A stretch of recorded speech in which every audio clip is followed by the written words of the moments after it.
Switzerland ভিত্তিক Mediterranean shipping company MSC 2025 সালের জানুয়ারি থেকে নভেম্বর পর্যন্ত অধিকৃত পশ্চিম তীর থেকে অন্তত 957টি চালান পরিবহন করেছে। যুক্তরাষ্ট্রের আমদানি ডেটাবেজে পাওয়া লিডিং বিল অনুযায়ী এর মধ্যে 529টি চালান ইউরোপীয় বন্দর দিয়ে ট্রানজিট হয়েছে।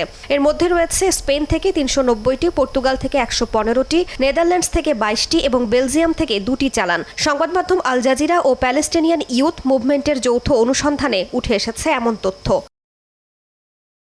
চতুর্থ জেনেভা কনভেনশন লঙ্ঘন করে দখলকৃত পশ্চিম তীরে অবৈধ বসতি গড়ে তুলেছে ইহুদিরা। এডেনবার্গ বিশ্ববিদ্যালয়ের আন্তর্জাতিক সম্পর্কের শিক্ষক নিকোলা পেরুজিনি জানান, এসব বসতি থেকে আসা পণ্যের বাণিজ্যিকীকরণ কার্যত অবৈধ দখলকে সমর্থন করে। তৃতীয় বিশ্বের রাষ্ট্রগুলোর এমন বাণিজ্য সম্পূর্ণ নিষিদ্ধ করা উচিত বলে মনে করেন তিনি।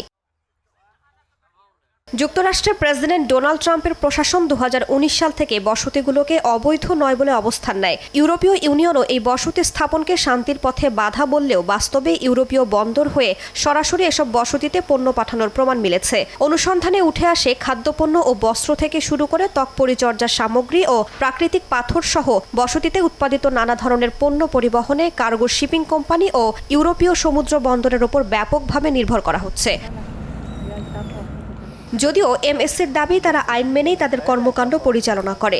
MSC একটি ব্যক্তি মালিকানাধীন প্রতিষ্ঠান। এর মালিক ইতালীয় ধনকুবের জিয়ান লুইজি আপ্পান্তে এবং তার স্ত্রী রাফায়েলা আপ্পান্তে ডায়ামান্ত। রাফায়েলা 1945 সালে তৎকালীন ব্রিটিশ শাসনাধীন প্যালেস্টাইনের হাইফা শহরে জন্মগ্রহণ করেন।